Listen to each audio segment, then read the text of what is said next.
Kalau Elon Musk yang sekarang kaya itu baru kaya. Bill Gates itu baru kaya. Jeff Bezos yang punya Amazon itu baru kaya. Karena hartanya paling banyak 3.000 triliun. Abdurrahman bin Auf itu kalau dikonversi sekarang, saya kemarin disertasi yang dapat honoris causa itu diantaranya menganalisis kekayaan sahabat. Abdurrahman bin Auf itu kalau dikonversi hartanya ke sekarang ini, itu setidaknya 72.000 triliun. Bismillahirrahmanirrahim. Nah, dengar sahabat namanya Abdurrahman bin Auf? Hah? Kaya tidak? Kaya tidak? Sudah salah. Ini selama ini informasi yang kita salah dengar. Bukan kita. Yang Anda salah dengar. Abdurrahman bin Auf itu sahabat yang soleh, tapi tidak kaya. Salah kalau mendengar beliau kaya. Beliau itu sahabat yang soleh, yang kebangetan kayanya. Ada kaya banget, kebangetan. Kalau Elon Musk yang sekarang kaya itu baru kaya. Bill Gates itu baru kaya. Jeff Bezos yang punya Amazon itu baru kaya. Karena hartanya paling banyak 3.000 triliun. Abdurrahman bin Auf itu kalau dikonversi sekarang, saya kemarin disertasi yang dapat honoris causa itu diantaranya menganalisis kekayaan sahabat. Abdurrahman bin Auf itu kalau dikonversi hartanya ke sekarang ini, itu setidaknya 72.000 triliun. Kebangetan kayanya itu sahabat. Kebangetan. Punya kapaknya terbuat dari emas. Elon Musk yang punya Tesla itu belum tentu punya kapak itu.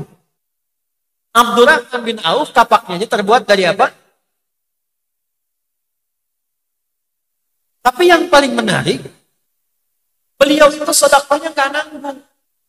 Gak nanggung. Jadi memang kayaknya kaya betulan. Satu kali 600 kafilah dagangnya. 600 itu di atas unta yang besar-besar. Isinya berlian semua. Berlian, emas, perak, gitu ya, logam mulia semua. Itu kalau sekarang lah 600 truk. Ada 600 truk. Setiap truk itu isinya ada emas, ada berlian, ada perak, ada mutiara. Kemudian konvoi ke Madinah. Sepeninggal Nabi. Ketiba heboh Madinah. Terdengar ke Sayyidah Aisyah radhiyallahu ta'ala anha. Kata Sayyidah Aisyah langsung komen. Beliau kan istri Nabi ya Bu ya. Itu begitu beliau komen, kata beliau, saya mendengar dari Nabi SAW atau kama qalat, Abdurrahman bin Auf itu masuk surganya dengan merangkak. Maksudnya agak lambat tuh. Ini bahasa kiasan. Saking banyak hartanya dihisab tuh. Ya kan? Itu kalau sahabiah apalagi istri Nabi komen, maka kaidahnya beliau komen, Abdurrahman bin Auf langsung like, share. Langsung di like, kemudian apa? Share. Begitu dengar, beliau like, itu komen itu. Wah benar nih, langsung di share. Apa yang di share? 600 tadi, 600 truk kafilah unta yang isinya emas, mutiara, perak, berlian tadi, itu beliau sampaikan, saya sedekahkan semua barang dagangan yang baru tiba itu untuk perjuangan dalam Islam dan masyarakat Madinah yang ada di sini semua. Dan itu pekerjaan dari hasil omset yang didapatkan, sepertiganya dipakai untuk menyantuni orang-orang di Madinah yang memang tidak mendapatkan aktivitas dan pekerjaan, sepertiga lagi disodakahkan, sepertiga lagi dibantu untuk kas pemerintahan dalam menyalurkan kesejahteraan masyarakat pada saat itu. Jadi 100% harta yang dibutuhkan orang-orang Madinah, salah satunya disumbang oleh sahabat Abdurrahman bin. Tapi tahukah ibu dan bapak, itu terjadi setelah beliau hijrah. Itu terjadi setelah beliau apa? Hijrah. Bagaimana sebelum hijrah? Kaya, tapi sedikit kayanya. Dan menariknya saat memutuskan untuk belajar bersama Nabi dan akan bergerak hijrah, tiba kemudian dihadapkan pada dua pilihan yang tidak mudah. Kata orang-orang Quraisy yang belum kenal Islam dengan baik pada saat itu, "Hei Abdurrahman, kalau ingin hijrah bersama Muhammad SAW, silahkan berangkat. Kami tidak akan eksekusi. Jaraknya kurang lebih 400 kilo dari Mekah ke Madinah itu. Ditempuh dengan berjalan kaki, Bu. Tapi kami akan rampas semua hartamu. Tidak boleh bawa apapun. Silahkan engkau berangkat dengan pakaian yang melekat di badan saja." Saya tanya pada Bapak ya, jawab dengan jujur nih, dengan jujur. Bapak udah kerja, punya bisnis, punya aset, punya perusahaan. Dalam posisi Abdurrahman bin Auf, suruh milih, silahkan hijrah ya ke tempat yang Nabi Muhammad tunjuk, jalan kaki 400 kilo, tidak boleh bawa apapun, harta aset semua dirampas, berangkat dengan pakaian saja. Saya tanya, pilih berangkat hijrah atau tinggal di Mekah, harta nambah? Gak usah ketawa, jawab. Jawabnya pelan banget. Tuh. Nanti kita belajar mental hijrah itu seperti apa, karena nggak mudah. Jangan dikira untuk hijrah itu mudah, belum tentu.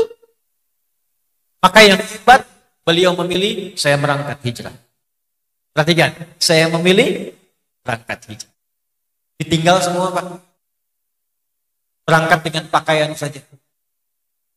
Ya, nanti saya berikan kuncinya di akhir. Kalau itu dapat tuh kunci, apapun yang kita jalani dalam hidup, itu tidak ada yang menyedihkan. Semua terasa indah dan semua membahagiakan. Apapun itu. Sampai ke titik ditawarin yang paling banyak pun, itu bisa menolak. Aku kenal Bilal. Ayo bilang kenal. Ya. Itu Bilal, kerjaannya kan cuma adzan kan? Allahu Akbar, Allahu Akbar. Itu sampai ada sanad sekarang. Sanad adzan. Nyambungnya ke Sayyidina Bilal bin Rabah, ke Nabi SAW. Ada sanadnya. Itu sahabat Bilal bin Rabah, sepeninggal Nabi, ditawari jadi hakim agung. Diburu, dicari tempat tinggalnya. Gajinya diberikan melimpah. Tapi ketika ditawari itu, beliau nggak mau. Tetap ingin memilih mempertahankan status yang telah disematkan oleh Nabi sebagai muadzinnya Nabi SAW. Gitu. Nanti saya cerita di akhir. Ini saya ingin tunjukkan dulu gambarannya. Nah, Abdurrahman bin Auf memilih hijrah. Tinggalkan semua. Yang jadi masalah, istrinya, Bu. Yang jadi masalah siapa, Bu? Iya. Kata orang-orang Quraisy pada masa itu, ditawarkan pada istrinya. Anda mau ikut suami sama status. Hanya boleh berangkat dengan pakaian yang melekat di badan, harta tinggal semua, silahkan berangkat. Belum tentu selamat, meninggal di jalan dalam keadaan melarat. Makanya orang tanya, kenapa nggak dieksekusi? Biarin aja. Sebagai contoh, kalau hijrah ini akan melarat, hijrah ini akan sengsara, hijrah ini nggak akan dapat apa-apa, sehingga mengikut Muhammad semua akan kembali kepada keyakinan semula. Maka apa yang dipilih oleh istrinya Abdurrahman bin Auf? Pertanyaannya sebentar ya, Bu. Kata orang-orang Quraisy pada masa itu, kalau engkau tinggal di Mekah, kami akan berikan semua harta suamimu, engkau diangkat jadi perempuan terhormat, kalau ingin menikah dengan pria manapun yang dipilih di Mekah ini, kami yang fasilitasi pernikahannya. Gantian, Pak. Kalau ibu ada di posisi istrinya Abdurrahman bin Auf, pilihan cuma dua. Ikut suami, tinggal semua harta. Berangkat dengan pakaian belum tentu sampai dengan selamat dan kehilangan harta benda. Atau tinggal di Mekah, fasilitas lengkap, jadi orang terkaya, janda kaya, bebas pilih laki-laki manapun, nikah difasilitasi. Saya tanya, ibu jawab dengan kuat dan tegas. Ibu ikut suami atau tinggal di Mekah?